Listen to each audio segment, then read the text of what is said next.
Bonjour à tous les investisseurs. Aujourd'hui, je vais vous montrer l'évolution de mon portefeuille et croyez-moi, il y a eu du changement. Je rappelle que cette vidéo n'est pas un conseil en investissement et qu'elle n'a pas pour but de vous inciter à investir sur les marchés financiers.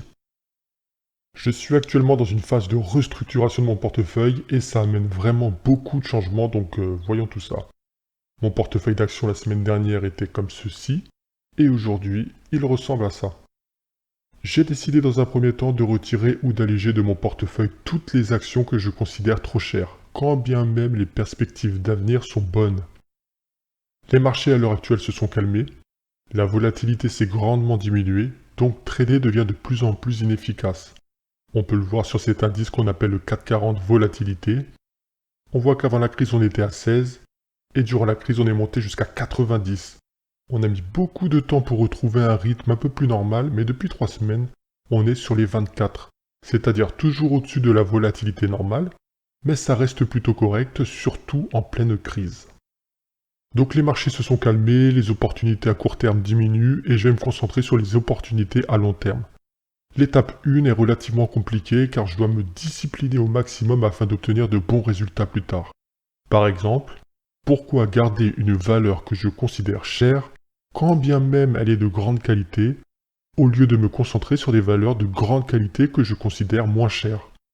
Partant de ce postulat, et à contre-cœur, je décide de vendre ou d'alléger des sociétés que j'apprécie pourtant très bien, mais que je considère tout simplement trop chères.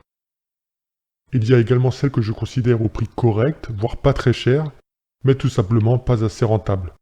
Donc là encore, pourquoi ne pas concentrer mes investissements dans des valeurs que je considère tout simplement très rentables?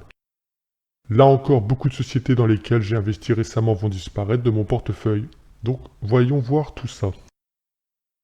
Pour les sociétés que je ne considère pas assez rentables pour mes objectifs futurs, j'ai vendu donc l'intégralité de ma position de Plastic Omnium en prenant un bénéfice de seulement 1%. Il y a également Capgemini totalement vendu avec un bénéfice de 5% et Bolloré avec un bénéfice de 12%. Siemens n'a pas échappé à la règle et j'ai profité de la bonne news sur les résultats pour vendre avec un bénéfice de 3,5%. J'ai également vendu la totalité de Richebourg en prenant une perte de 2%, ainsi que sur Axia Group en étant tout simplement neutre. Je me suis allégé sur Reworld Media ainsi que Thales. Ce sont des sociétés qui ne sont pas chères, mais voilà, leur rentabilité fait que j'ai préféré diminuer un petit peu le risque dessus et concentrer mes capitaux autre part. Donc comme vous voyez, beaucoup de changements. Et pour les sociétés que je considère trop chères, donc il y en avait deux, j'ai vendu l'intégralité de ma position sur AgriPower en prenant un bénéfice de 2%. J'adore cette société, mais là tant pis, on va attendre un petit peu. Et pareil pour SAP, ça me fait mal, j'adore cette société, mais je me discipline car voilà, je la considère trop chère, donc je vends tant pis. Ce que j'ai également fait, c'est que je me suis renforcé de manière importante sur Natixis à 2,09€, donc elle n'est pas chère. Il y a un coût à jouer techniquement, et à ce prix-là, le rendement futur des dividendes va être très important, en plus d'aller chercher une hausse du titre dans les mois et années à venir. Donc voilà pour la partie vente, mais la restructuration ne s'arrête pas là. Maintenant, passons aux investissements à long terme, donc à l'achat. J'ai investi mon argent sur GTT, le leader mondial de la conception de systèmes de confinement à membrane cryogénique, utilisés pour le transport maritime et pour le stockage du gaz naturel liquéfié. Cette société est très solide à mon sens et très peu endettée. Les perspectives d'avenir sont un peu floues, mais sa rentabilité est importante. Le prix actuel de 80€ est à son juste prix. Si la crise la fait descendre à 55€, je me renforcerai de manière très agressive parce que j'adore cette société. J'ai également investi sur Focus Home à 41€. Focus Home Interactive est spécialisé donc dans l'édition des jeux vidéo destinés aux PC et aux consoles. La société accompagne des studios de développement dans le suivi de production, le marketing, la commercialisation et le financement de leurs projets. Focus Home Interactive dispose de licences à succès telles que Vampire, Mud Runner, The Surge et Farming Simulator.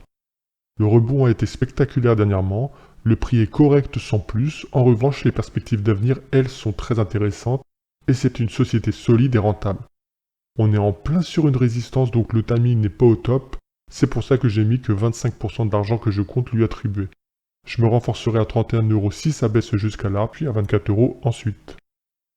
J'ai investi également sur, alors je sais pas comment on dit, RELX, qui sont présents à l'international. RELX fournit des informations et des outils analytiques à des clients professionnels et des entreprises dans divers secteurs d'activité. Le prix est correct là encore, peut-être un poil cher et encore. Par contre, j'y crois fort et la hausse de la demande pour ce genre de logiciel va être très croissant. Donc le prix d'achat d'aujourd'hui sera un très bon point d'entrée pour demain. Je suis rentré de manière plutôt importante et j'en reprendrai si ça descend à 14 €. Donc là l'idée vraiment c'est d'acheter des sociétés que l'on considère assez exceptionnelles et qu'on achète à des prix ordinaires. Bien sûr pendant la crise on aurait pu les acheter pour beaucoup moins cher mais ce n'est pas grave, on est resté liquide et puis si ça redescend encore, on y mettra une bonne cartouche. J'ai encore beaucoup de sociétés dans lesquelles je souhaite investir à long terme. Sur le marché français, il n'y a plus grand chose à mes yeux, voilà, à des prix corrects. Je vais du coup me tourner du côté du marché américain dans les semaines à venir et je vais commencer à investir une bonne partie de mon cash que j'ai laissé de côté durant la crise. À l'heure actuelle, je suis toujours majoritairement liquide à hauteur de 66%, avec toutes les ventes effectuées cette semaine, donc ça a bien augmenté, et je vais commencer à le placer tranquillement mais sûrement sur plusieurs mois de manière à ne pas me faire surprendre en cas de retournement rapide du marché, car je considère encore à l'heure actuelle que c'est le plus probable à venir. J'espère en tout cas que la vidéo vous aura plu, nous sommes qu'au début de cette histoire et j'espère que vous allez continuer à la suivre, car ça risque d'être très intéressant je pense plus tard. Et je vous dis à bientôt pour de nouvelles vidéos.